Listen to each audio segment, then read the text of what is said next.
Good morning. अ, हमारा जो पारद प्रकरण शुरू है अभी, पारद विज्ञान। तो इसके अंदर हमने अभी तक उसके सिनोनिम्स देखे हैं, उसका अकरेंस, उसकी उत्पत्ति कैसे हुई, और उसके नेचुरल सोर्सेस, आर्टिफिशियल सोर्सेस यानी कि फ्री फॉर्म में कहाँ कहाँ से मिलता है। बाद में वो आर्टिफिशियली कौन कौन से मिनरल्स में से मिलता है, उसके बारे में जानकारी ली। हिंगुलथ पारद के बारे में भी हम कल कल हमने परसों हमने सीखा कि हिंगुल में से कैसे पारद निकाला जाता है। और टाइप्स ऑफ पारद तो हमने पहले ही पढ़ लिए हैं। फिर पारद दोष के बारे में आज पढ़ाई शुरू करेंगे। नैसर्गिक दोष, यौगिक दोष, औपाधिक दोष, तो ये सारी चीजें आज सीखना शुरू करेंगे।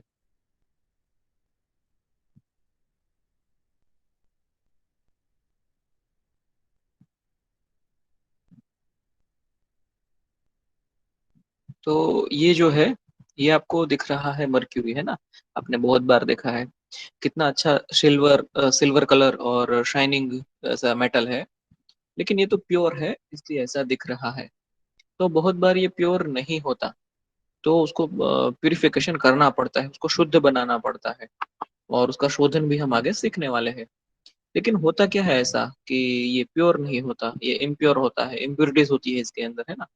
तो वैसे तो हमने पहले ही सीख लिया हिंगुलोत्थ पारद, कि हिंगुल में से जो पारद निकाला जाता है वो, ये हमारा लास्ट स्लाइड था। तो हिंगुल में से जो पारद निकाला जाता है, इसको किसी भी तरह का और कोई प्रोसेस करने की जरूरत नहीं है, डायरेक्टली इसको यूज कर लीजिए। तो हिंगुलोथ पारद एक बार क्विकली रिवीजन करके फिर हम आगे बढ़ते हैं कि हिंगुल जो होता है मर्क्यूरी सल्फाइड, जो हमने पिछली बार देखा था सेनाबार। सेनाबार यानी कि मर्क्यूरी सल्फाइड या फिर हिंगुल, जो रेड कलर का, डार्क रेड कलर का मटेरियल हमें खनिज मिल जाता है। तो उसको हम किसी खट्टे फलों के रस में मर्दन करके, भावना देके, उसकी पेस्ट बना के हिंगुल को हम ऊर्ध्वपातन यंत्र में ले लेते हैं, उसका पातन कर लेते हैं। तो जब नीचे से अग्नि देते हैं तो मर्क्यूरी सल्फर दोनों उड़ने लगते हैं। सल्फर तो धुआं बन के मटके के छिद्रों में से निकल जाएगा, और मर्क्यूरी जो है वो मटके के ऊपर के, मटके के अंदर के भाग में जमा हो जाएगा। तो इस तरह से हम हिंगुल में से पारद निकाल सकते हैं, उसी को बोलते हैं हिंगुलोत्थ पारद। और ये मर्क्यूरी ऐसा होता है, ये केमिकली हमने उसको अच्छा से ले लिया ना, कि प्योर मर्क्यूरी होगा ये। इसको कोई भी अष्ट संस्कार की जरूरत नहीं, इसको शोधन की आवश्यकता नहीं, डायरेक्टली इसको सूतो अयम सर्व कर्म करो, तो इसको सभी कामों में लिया जा सकता है। इसके अंदर कंचुके ही नागवंग आद्य ही निर्मुक्तो ऐसा लिखा है। तो इसके अंदर कंचुक दोष नहीं होते, नागवंग के दोष नहीं होते, ऐसा बताया है यहाँ पे। तो ये जो दोष है, कंचुक, नाग, वंग वगैरह, इन्हीं को आज हमें पढ़ना है। और क्या पारद में दोष होते हैं, क्यों दोष होते हैं। वैसे आपने भी देखा होगा, अगर आपने मर्क्यूरी बोतल में देखा है या हाथ में लेके मर्क्यूरी को देखा है, तो शायद आपको ऐसा जो हमारे पहले फोटो में है वैसा वाला शाइनिंग मर्क्यूरी ना भी दिखा हो। शायद आपको उसके ऊपर कुछ कुछ परत दिखी हो, है ना। हो सकता है कि उसके ऊपर आपने कोई ऑक्सीडाइज लेयर है, ऐसा कुछ परत देखी हो। तो वो जो है अ, दोष, उसी को बोलते हैं पारद के दोष। और कल मैंने एक होमवर्क भी दिया था आप सभी को कि इसके अंदर एक ये शब्द है कंचुक। इस कंचुक का मतलब क्या है। तो अगर आपने ढूंढा है, परसों के क्लास में बताया, पूछा था मैंने आपसे, तो आप चैट में बताइए कि ये कंचुक मतलब क्या होता है। नाग तो आप जानते हैं कि वो लेड है ना, प्लम्बम यानी कि पीबी लेड है, सीसू है। वंग ये तो टीन है, यानी कि स्टेनस है, एस एन या फिर स्टेनस या टीन है। लेकिन कंचुक ये क्या है, ये पूछा था मैंने आपसे। अगर आपने ढूंढा है तो आप चैट में बताइए, वरना आज सीखने ही वाले हैं। तो इन सभी से मुक्त हो जाता है अगर वो हिंगुलोत्थ पारद है तो। लेकिन हर बार जरूरी नहीं होता ना कि हिंगुलोत्थ ही पारद हो। जैसे हमने इसके बहुत सारे मिनरल्स देखे हैं, बहुत सारी ओर्स देखी है मर्क्यूरी की। तो इसके अंदर हिंगुल में से ही पारा निकाला ऐसा तो नहीं है, सिनाबार में से ही नहीं होता। मोन्ट्रोडाइट, कैलोमल या फिर और बहुत सारे धातुओं के एमालगम से पारा निकाला रहता है। और सिर्फ इतना ही नहीं, अगर हमने एक बार मर्क्यूरी निकाल लिया, बाद में तुरंत ही उसको यूज कर लेंगे ऐसा तो होता नहीं। उसको हम भर के रखते हैं, अभी तो अच्छा है कि बहुत सारे अच्छे plastic container, glass container, air tight container है होते हैं। पहले तो वो भी नहीं हुआ करते थे। तो उस समय पे मर्क्यूरी में काफी सारे दोष जमा हो जाते थे। और क्यों जमा हो जाते हैं ये भी एक समझने वाली बात है। वैसे हमने पहले भी रसशास्त्र शुरू पढ़ना शुरू किया, उस समय पे भी हमने ऐसा जाना था कि मर्क्यूरी के अंदर हम बहुत सारे मेटल्स मिक्स कर देते हैं। मर्क्यूरी के अंदर हम गोल्ड मिक्स करेंगे, मर्क्यूरी उसको खा जाता है, फिर उसको पचा लेता है। ऐसा सब कुछ सीखा था हमने। तो ये जो है ना, ये मर्क्यूरी का स्वभाव है। पारद जो है, मर्क्यूरी जो है, वो अपने संपर्क में जो कुछ भी आता है उसके साथ वो कुछ ना कुछ मिश्र धातुएं बना ही लेता है।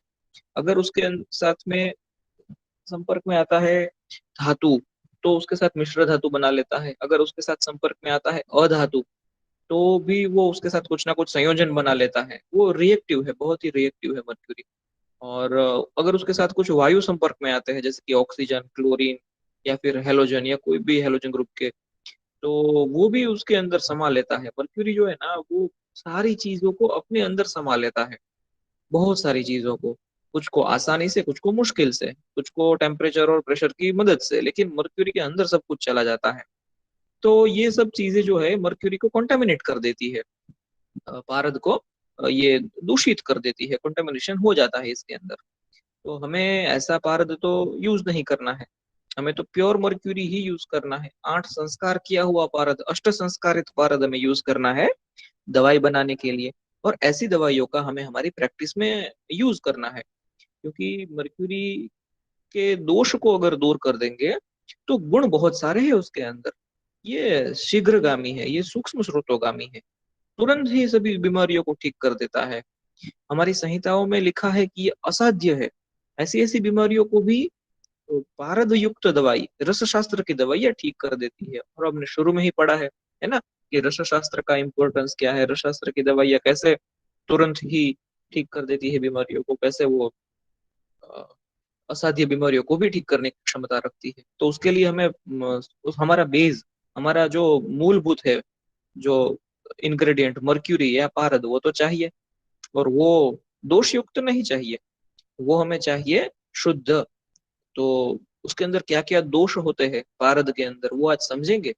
और फिर आगे बढ़ेंगे कि उसके दोषों को कैसे दूर किया जाए। तो बेसिकली अभी आपको जो दिख रहा है ना ये चार्ट, जैसे आपकी टेक्स्ट बुक में भी कुछ इसी तरह का बनाया हुआ रहेगा, या मैंने इस तरह से लिखा है यहाँ पे। आप इसको याद कर लीजिए, है ना। ये अभी हम इन सभी को समझने वाले हैं, पारद के दोषों को। लेकिन ये एक ऐसा क्वेश्चन है जो हर बार हर एक एग्जाम में होता ही होता है। तो वाइवा में भी हर बार पूछा ही जाता है। और हर एक एग्जाम में ये होता ही है, थियरी एग्जाम में। तो आप इसको अच्छे से याद कर लीजिए।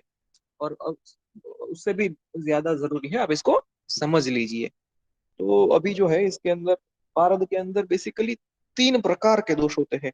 3 दोष नहीं, 3 प्रकार के दोष, या फिर 3 टाइप्स ऑफ दोष इसके अंदर होते हैं। वैसे तो आप इसका टोटल करिए, है ना।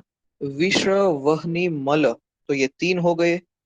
फिर नाग, वंग, तो ये 3 और 2 5 हो गए। फिर आगे जहां पे कलर दिया है वो पढ़ रहा हूं मैं। आप भूमिज गिरिज वो मत पढ़िए, लेकिन कौन सा पढ़िए, परपटी, पाटनी, भेदी, द्रावी, मलकरी, अंधकारी और ध्वांशी, तो वो 7 है। तो 3 और 2 5 और 7 12। तो पारद में 12 दोष होते हैं। रसरत्न समुच्चय ने और बाकी सभी ग्रंथों ने यही बताया है कि पारद में 12 प्रकार के, सॉरी, 12 नंबर में दोष होते हैं। और इन 12 दोषों को 3 कैटेगरी में डिवाइड कर सकते हैं। तो ये जो 3 कैटेगरी है वो ऊपर लिखे है ब्लू कलर में। नैसर्गिक दोष, यौगिक दोष और औपाधिक दोष।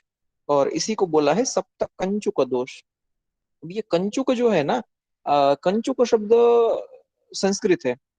उसका हिंदी आप केंचली कर सकते हैं, या गुजराती कांचड़ी कर सकते हैं। जैसे सांप की केंचुली होती है ना, सांपनी कांचड़ी, तो वो कैसे उसका आउटर लेयर होता है, एकदम आउटर लेयर होता है, वो निकाल देता है अपना स्किन का आउटर लेयर। तो उसी तरह से औपाधिक दोष जो है ना, उसको सप्त कंचुक दोष बोला है। कंचुक यानी आउटर लेयर। तो कंचुक किसको बोलते हैं, आउटर लेयर। मर्क्यूरी के आउटर लेयर में, पारद के बाहर में एक ऐसा लेयर बन जाता है। इन दोषों का लेयर ऐसा हमें दिखता है, तो वो क्या है वो भी हम समझेंगे आज। तो वो तो बाद में है, पहले नैसर्गिक दोषों को समझते हैं। तो नैसर्गिक दोष जो है वो तीन है: विष, वहनी और मल। वैसे इन तीनों शब्दों से आप परिचित रहेंगे, है ना। नैसर्गिक यानी कि नेचुरल, नैसर्गिक यानी कि नेचुरल। तो इन तीनों दोषों से, इन तीनों शब्दों से तो आप परिचित होंगे ही, कि विष यानी कि जहर, है ना, पॉइजन। वहनी यानी कि अग्नि, जो या फिर गर्मी। और मल यानी कि ऐसे जो पदार्थ जो हमारे लिए बिल्कुल भी जरूरी नहीं है, हानिकारक है, जो हमारे शरीर में से मूत्र पुरुष और स्वेद जैसे निकल जाते हैं, वो हमारे शरीर को मलिनीकृत कर देते हैं। तो वैसे पारद के अंदर भी कुछ ऐसे मल युक्त पदार्थ होते हैं। ये नेचुरली होते ही है, नेचुरली होते ही है मतलब क्या? जब हम माइंस में से, मिनरल में से मर्क्यूरी निकालते हैं, तो ये तीन तो पारद में नेचुरली होते ही है, और इनको तो अवश्य दूर करना ही चाहिए, है ना। तो सबसे पहले नैसर्गिक दोष के बारे में देखते हैं। तो देखिए, रसरत्न समुच्चय का 11वां चैप्टर है, वहां पे उन्होंने पारद दोष के बारे में और उसके शोधन के बारे में बताया है। तो श्लोक में क्या लिखा है? विषम वह्नि मलह च इति।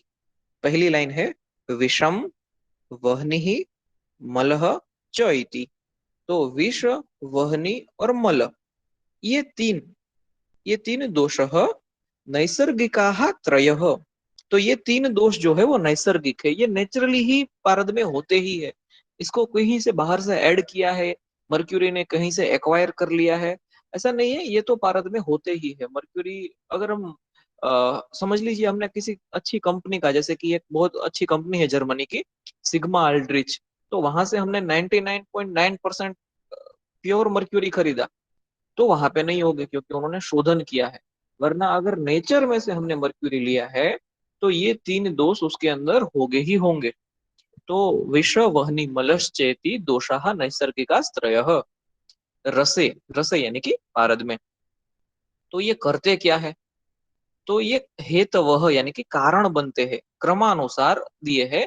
हेतवह क्रमात, ये क्रमानुसार कारण बनते हैं। किन किन चीजों का? तो सीधी सी बात हमें पता ही है कि विष, विष यानी कि पॉइजन।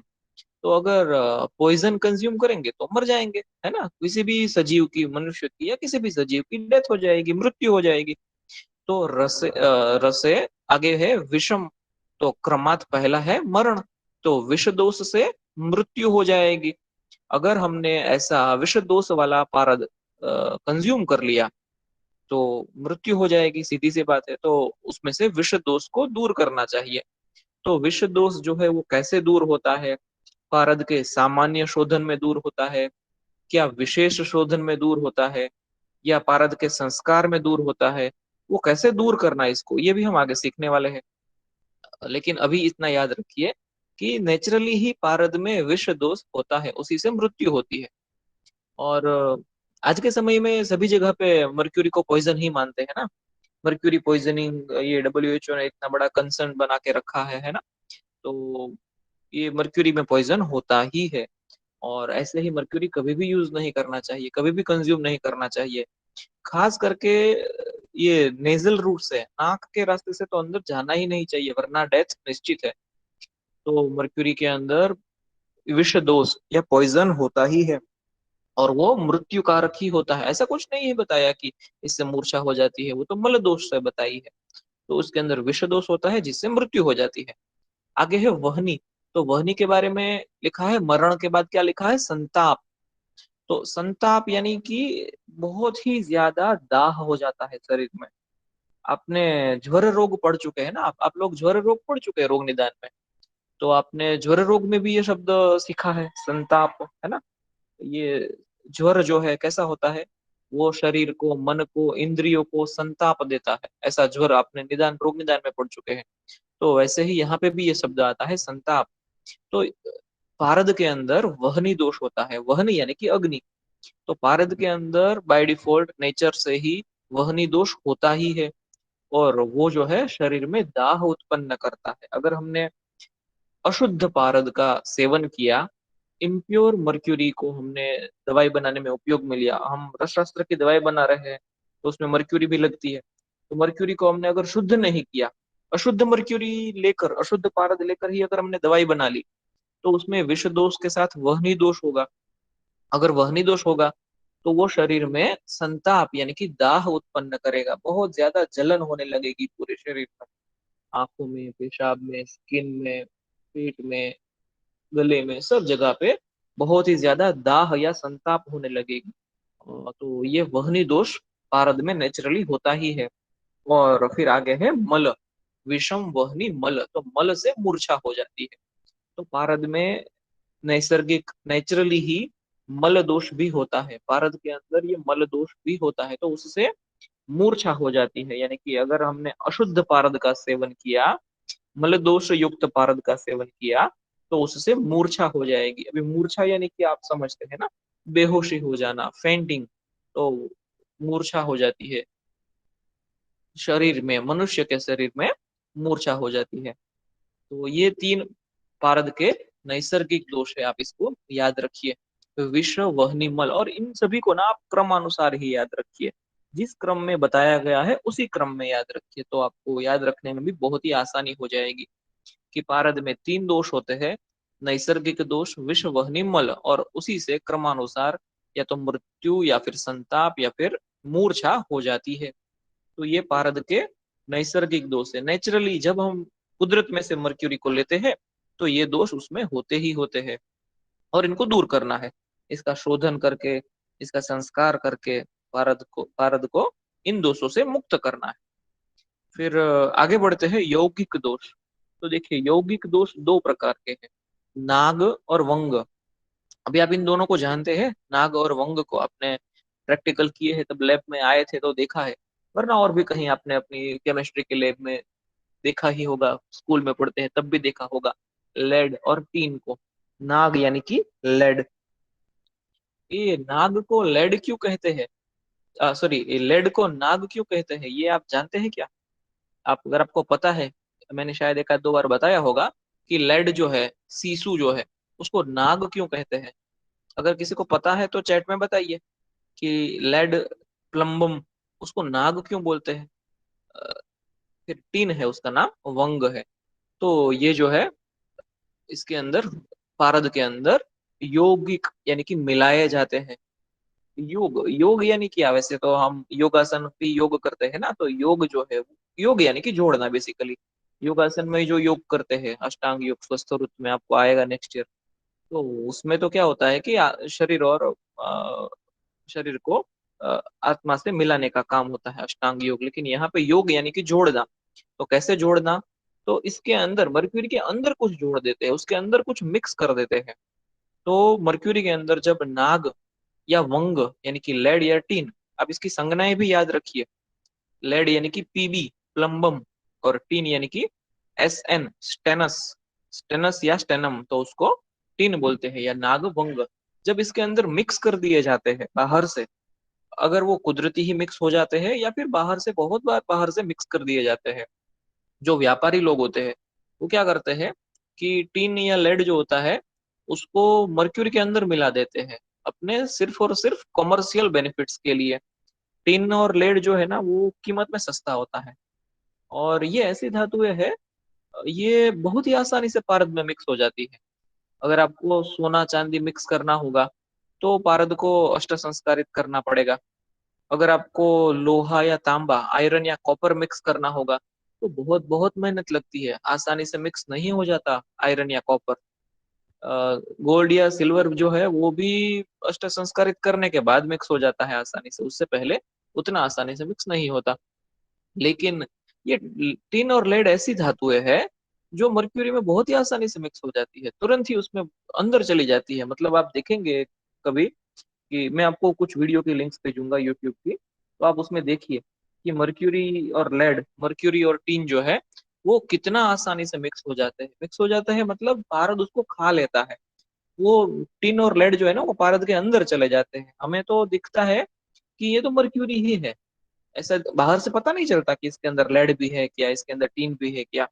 वो उसको पूरा पूरा खा जाता है पारद जो है उसको।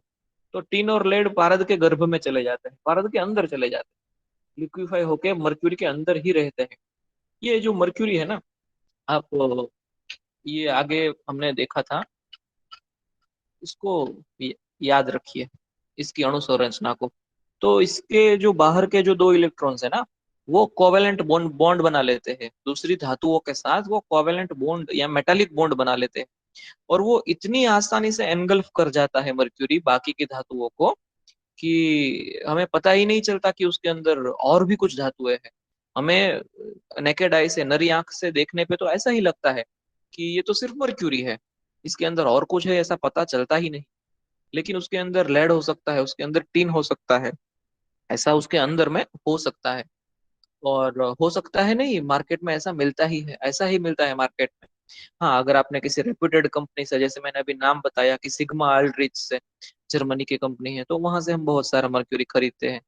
तो बहुत लोग खरीदते हैं। तो अगर ऐसे कोई अच्छी जगह से हमने खरीदा है जहाँ पे श्योरिटी है कि हाँ ये 99.9% प्योर मर्क्यूरी है, तो फिर अलग बात है। वरना मार्केट में से कहीं से मर्क्यूरी खरीद लिया, तो उसके अंदर बहुत बहुत बार चांसेस है कि इसके अंदर लेड या टीन मिला दिया गया रहेगा। तो व्यापारी जो होते हैं वो अपने कमर्शियल फायदे के लिए इसके अंदर ऐसी चीजें मिला देते हैं। और ऐसी चीजें मिलाने के बाद ये जो है यौगिक दोष कहलाते हैं। तो श्लोक में क्या बताया है, यौगिको नाग वंगो द्वौ। तो नाग और वंग, ये दो यौगिक दोष है। तो ऐसा आज के समय में नहीं, रस रत्न समुच्चय के या उससे भी पहले के समय से ये चलता आ रहा है। व्यापारी लोग इसके अंदर टिन और लेड मिला देते हैं, और ये यही मिलाते हैं क्योंकि ये बड़ी आसानी से मिल जाते हैं। और टिन और लेड जो है ना, आप खास करके लेड, लेड जो है ना, वो तो उसका भार वगैरह सब चीजें एकदम समान ही है। आप यहाँ पे पीरियोडिक टेबल में देखिए, आपको यहाँ पे 80 नंबर पे मर्क्यूरी मिलेगा, और उससे 2 नंबर आगे जाइए 82, तो यहीं पे जो है आपको लेड मिल जाएगा। तो लगभग लगभग एक समान है वो। तो ये चीजें उसमें मिला दी जाती है। तो इस तरह से ये यौगिक दोष है। और अगर ऐसे पारद का हमने उपयोग किया दवाई बनाने में, ऐसी मर्क्यूरी का उपयोग करके हमने दवाइयां बनाई और फिर उसको पेशेंट को दिया, तो उसके शरीर में झाड़िया झाड़ियाधमाना कुष्ठ दो, यानी कि झड़ता, झड़ता यानी कि भारीपन, आधमान यानी कि पेट के अंदर जो वायु उत्पत्ति हो जाती है, उदर वायु, पेट फूल जाता है, आधमान और कुष्ठ। तो ये क्या देता है, अगर यौगिक दोष है पारद में, तो ये झड़ता, झड़ता यानी कि शरीर उसको भारी भारी लगने लगता है। आपने भी देखा होगा कभी, अगर आपको कभी कोई बीमारी हुई है, तो आपके शरीर में ताकत ही नहीं है, आपका शरीर बहुत भारी भारी लगता है आपको ऐसा। अगर कभी ना कभी बीमारी हुई है, सिंपल फीवर भी हुआ है, तो भी पता चलता है कि जैसे कि शरीर जो है, अ, हम अपना हाथ भी उठाना चाहते हैं तो हमें लगता है कि मेरा हाथ तो बहुत बहुत भारी है, और जैसे ही फीवर खत्म हो जाता है तो शरीर एकदम हल्का हल्का लगने लगता है। तो ये झड़ता, झड़ता यानी कि भारीपन, तो ये इससे हो जाता है। अगर मर्क्यूरी में अगर टीन और लेड मिला दिए गए हैं, तो उससे झड़ता, हमारे शरीर में झड़ता है, ऐसा लगता है, शरीर बहुत भारी भारी हो जाता है। फिर आत्मान, पाचन शक्ति इतनी मंद हो जाती है इससे कि कुछ भी पाचन हम नहीं कर सकते, और शरीर में, पेट में गैस बनने लगती है, आदमान हो जाता है, पेट फूल जाता है। जठराग्नि जो है वो उसको बहुत ही हानि पहुंचती है अगर हमने नागवंग युक्त मर्क्यूरी और उससे बनी दवाइयों को खाया तो। और कुष्ठ भी हो जाता है, कुष्ठ यानी कि स्किन डिसीज, जो हमारे 18 प्रकार के कुष्ठ रोग है। तो ये क्यों होते हैं, अभी ये जो लेड टीन जो है, अगर उसको ज्यादा समय तक मर्क्यूरी के साथ शरीर में ले लिया गया, तो ये शरीर में से बाहर निकलने का कोशिश तो करेगा, है ना, हम हमारा शरीर उसको बाहर निकालने का कोशिश करेगा। तो ये जैसे मलमूत्र के रास्ते से तो बाहर निकल ही जाते हैं, बड़ी आसानी से निकल जाते हैं, हम उसको निकालेंगे तो। लेकिन ये स्किन के रास्ते से भी निकलने का कोशिश करते हैं, और फिर ये हो जाती है कुष्ठ की संप्राप्ति। तो उससे हमारे शरीर की बहुत सारी जो धातुएं हैं, शरीर की धातुएं हैं, रस रक्त मांस मेद, वो सभी दूषित हो जाती है। दोष जो है वात वायु पित्त का, वो दूषित हो जाते हैं, और कुष्ठ की संप्राप्ति बन जाती है। तो कुष्ठ की संप्राप्ति क्या है वो शायद आपको पता होगा, अगर आपने रोग निदान में कुष्ठ रोग पढ़ लिया है, चरक संहिता में कुष्ठ रोग निदान स्थान में पढ़ लिया है तो, या फिर पढ़ लीजिए आगे। तो ये ऐसी बीमारियां हो जाती है टिन और लेड की वजह से। और ये सब चीजें आप, मैं अभी समझा रहा हूँ तो आप याद रखिए। आपको सेकंड ईयर के एग्जाम में तो है ही। आगे थर्ड ईयर में जब आप अगध तंत्र पढ़ेंगे तो यही सब चीजें वापस फिर से पढ़ने में आएगी। तो आप इसको अच्छे से याद रख लीजिए, थर्ड ईयर में जो आपका सब्जेक्ट है अगध तंत्र, तो वहां पे भी ये सब पॉइजन के बारे में, ये लेड पॉइजनिंग वगैरह चीजें फिर से आएगी। तो यही सब चीजें शरीर के अंदर क्या प्रभाव करती है वो पता चलेगा। तो अगर मर्क्यूरी के अंदर ये लेड और टिन है तो हमें जड़ता, आत्मान और कुष्ठ हो जाते हैं। तो ये यौगिक दोष के बारे में आज हमने जाना, है ना। नैसर्गिक दोष 3, यौगिक दोष 2, और बाद में है औपाधिक दोष, है ना। औपाधिक दोष यानी कि सप्त कंचुक दोष। तो अभी यहाँ पे आप अच्छे से इसको समझिए थोड़ा। औपाधिक यानी कि कॉन्टेक्ट में से, कॉन्टेक्ट के थ्रू जो आते हैं दोष। औपाधिक यानी कि कॉन्टेक्ट के थ्रू जो दोष आते हैं वो वाले। सप्त कंचुक, ये कंचुक यानी कि क्या, बाहर उसके मर्क्यूरी के बाहर में एक लेयर बन जाता है ऐसा। आप मर्क्यूरी को देखेंगे ना तो वो सिल्वर कलर का तो दिखेगा, लेकिन शाइनिंग नहीं दिखेगा, शाइनिंग नहीं होगी, उसके ऊपर काली काली कुछ परत है या कुछ धब्बे है ऐसा दिखेगा आपको मर्क्यूरी के ऊपर। अभी हमारे पास जो लैब में मर्क्यूरी बोतल में भरा हुआ है, तो उसको भी काफी समय हो गया है कि ऐसे ही पड़ा हुआ है मर्क्यूरी बोतल के अंदर। तो आपको, आप जब यहाँ पे आएंगे तो मैं फिर से एक बार दिखाऊंगा सप्त कंचुक दोष, हम पारद शोधन का प्रैक्टिकल करेंगे। तो उससे पहले ये जो कंचुक दोष है ये तो क्लियरली विजिबल होते हैं, बाहर ही हमें दिखते हैं। तो ये भी रसरत्न समुच्चय ने बताए हैं कि भूमिज, गिरिज, वारिज, नागज, वंगज, 5 प्रकार से ये दोष मर्क्यूरी के अंदर आते हैं। तो अभी आप देखिए कि वहां पे यौगिक में नाग वंग लिखा है और औपाधिक में नागज वंगज लिखा है। तो इसको, इसका फर्क समझिए अच्छे से। नाग वंग यानी नाग और वंग उसके अंदर मिल जाते हैं और या फिर बाहर से मिलाए जाते हैं। और ये नागज, वंगज, नाग से उत्पन्न होने वाला, ज यानी कि उससे जन्म होने वाला, है ना। जैसे कमल को बोलते हैं पंकज, पंख में उत्पन्न होने वाला। तो इसी तरह से नागज, वंगज, भूमि, गिरी, वारी। अब इन सभी शब्दों का मतलब जानते हैं ना।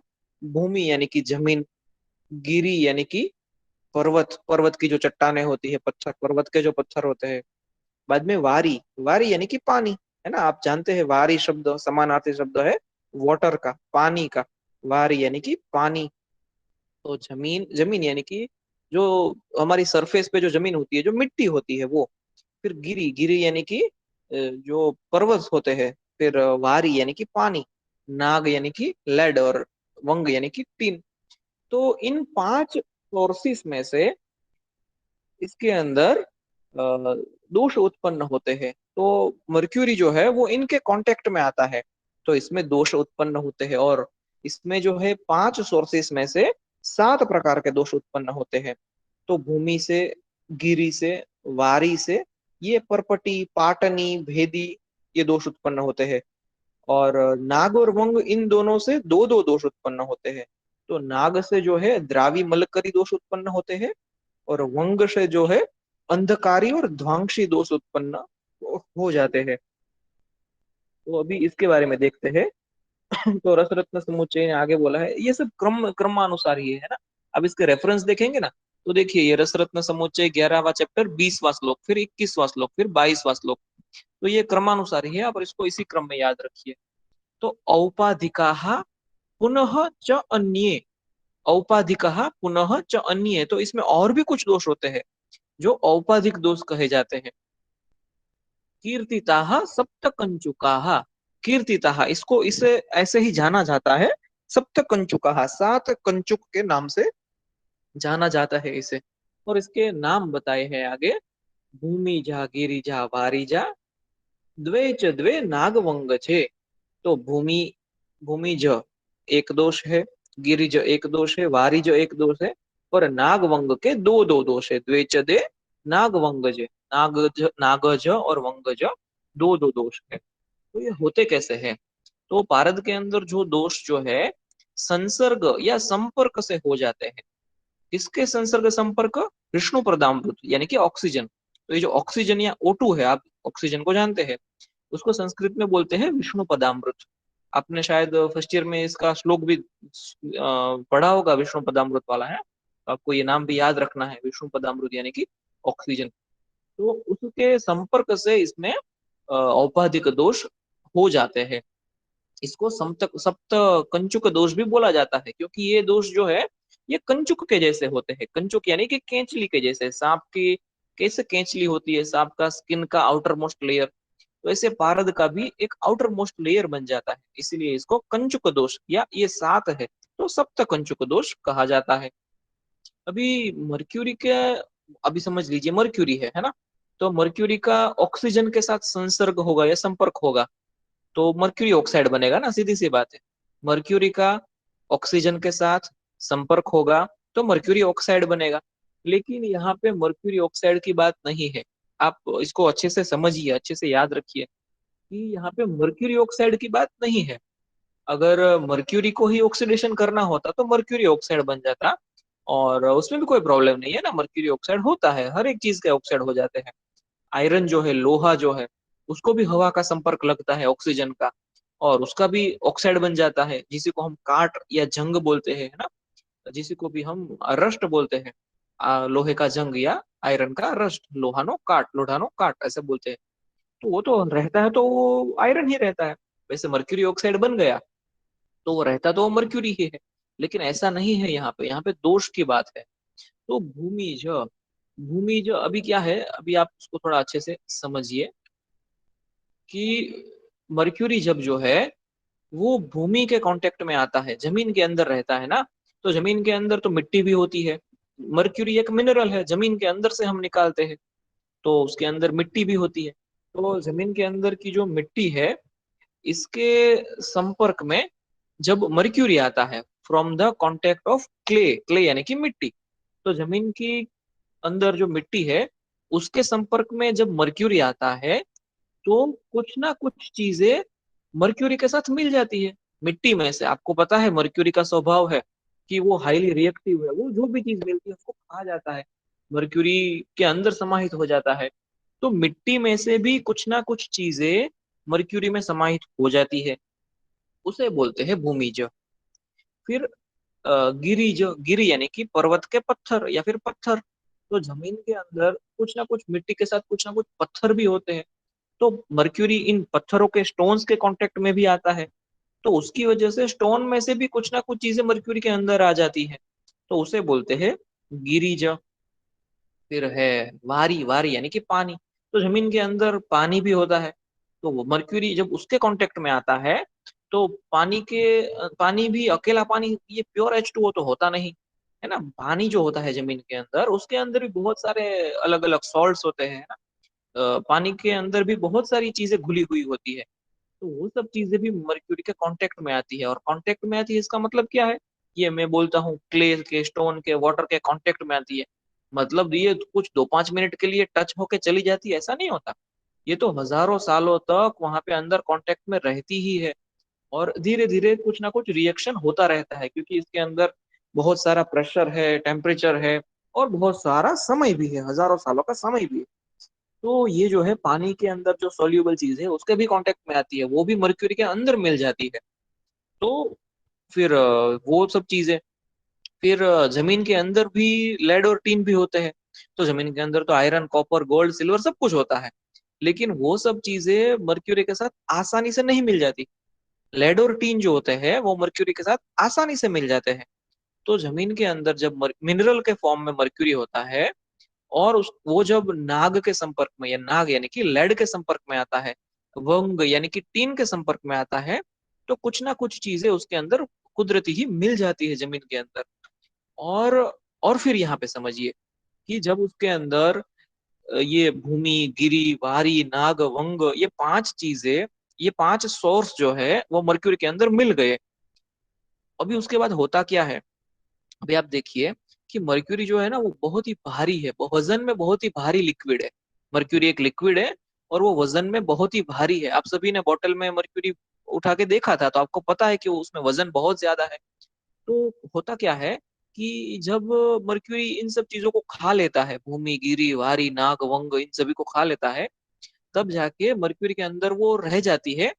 फिर भी मर्क्यूरी लिक्विड है, वो तो फ्री फ्लोइंग है, तो ये सब चीजें हवा के ज्यादा संपर्क में आती है। क्योंकि अगर आप समझिए कि कहीं पे भी, किसी भी जगह पे कोई दो चीजें एक साथ में हो, जैसे मर्क्यूरी के साथ भूमि है, या मर्क्यूरी के साथ पारद के साथ भूमि है, पारद के साथ गिरी है, पारद के साथ वारी, इनके कुछ ना कुछ कण है पारद के साथ, तो भारी चीज नीचे रहती है, हल्की चीज ऊपर होती है। आप समझते हैं ना?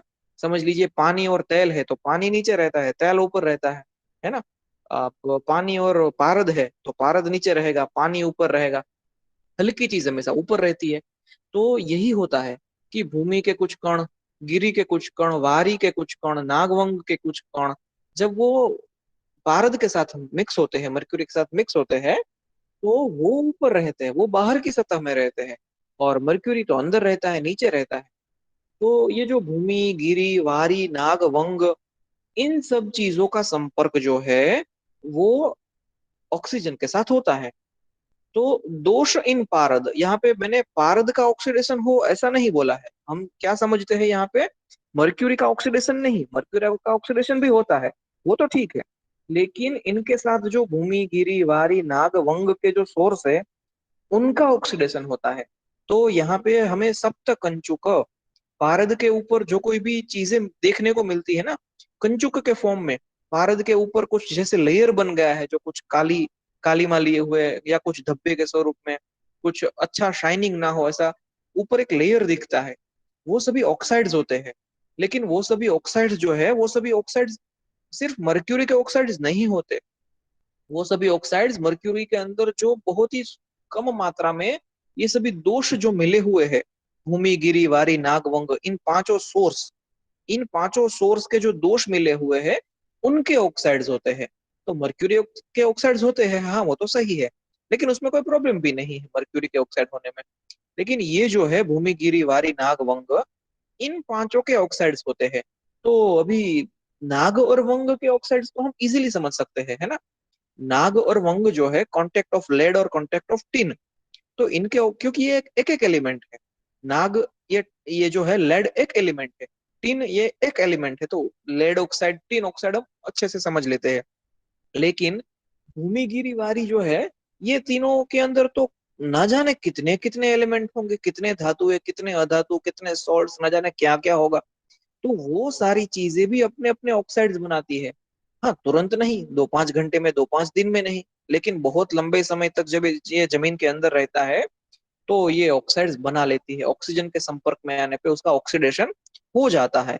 तो ये सारी चीजें पारद के ऊपर, ऊपरी सतह में, ऊपरी सरफेस में मिल जाती है, और ये विजिबल होती है। तो ये जो है औपाधिक दोष कहे जाते हैं। तो अभी यहाँ पे आप देखिए कि आपने पारद के दोष, इसके अंदर विश्व वहनी मल, नागवंग, भूमिज, गिरिज, वारिज, नागज और वंगज, यहां तक पढ़ा आपने, है ना? अभी ये भूमिज शरीर में परपटी करता है, गिरिज शरीर में पाटनी करता है, वारिज शरीर में भेदी करता है, नागज शरीर में द्रावी मलकरी करता है, वंगज शरीर में अंधकरी ध्वांशी करता है। तो वो क्या करता है वो हमें आगे पढ़ना है, लेकिन अभी समय खत्म हो गया है, तो वो फिर जो है हम नेक्स्ट क्लास में पढ़ेंगे। लेकिन आज आपने कितना पढ़ा एक बार समझ लीजिए। आज आपने क्या पढ़ा कि पारद में विषवहनी मल होते हैं। ये विषवहनी मल क्या करते हैं? मृत्युदाह मूर्छा करते हैं। विषवहनी मल मृत्युदाह मूर्छा हमारे शरीर में कर देते हैं। फिर नागवंग जो है वो हमारे शरीर में जड़ता, आधमान, कुष्ठ कर देते हैं। और ये जो औपाधिक है, ये भूमिज, गिरिज, वारिज, नागज, वंगज है, वो हमारे शरीर में परपटी, पाटनी, भेदी, द्रावी, मलकारी, अंधकारी, ध्वंसी कर देते हैं। तो आप ये पूरा इस स्लाइड में जितने भी पारद के दोष है, उसकी 3 कैटेगरी है, उसके अंदर का 12 क्लासिफिकेशन है, आप इन सभी को याद रख लीजिए। और मैं आपको आज होमवर्क भी देता हूँ कि ये जो चार्ट है ना, आप इसका चाहे तो स्क्रीनशॉट ले लीजिए, आप चाहे तो बुक में से भी पढ़ सकते हैं, लेकिन ये आपको लिखना है आज। इसी तरह से नैसर्गिक, यौगिक, औपाधिक, और उसके अंदर के 12, 3 कैटेगरी, और अंदर के 12 दोष, 3, 5 और 7। तो इस तरह से ये आपको लिखना है, अपने नोटबुक में लिखना है, और फोटो निकाल के मुझे भेजना है। तो ये आपका आज का होमवर्क है। आप इसको बॉल पेन से लिख लीजिए अच्छे से, हो सके तो कलर से भी लिखिए, वरना सिंपल एक कलर में लिखेंगे, ब्लू कलर में लिखेंगे तो भी चलेगा। लिखिए कागज में और फोटो निकाल के मुझे भेजना है आपको। ये अच्छे से याद रख लेना है। आगे परपटी, पाटनी, भेदी, द्रावी, मलकरी, अंधकारी, ध्वांशी, ये हम नेक्स्ट क्लास में पढ़ेंगे। तो आज इतना रखते हैं, और आप अपनी अटेंडेंस भेज दीजिए अभी चैट में।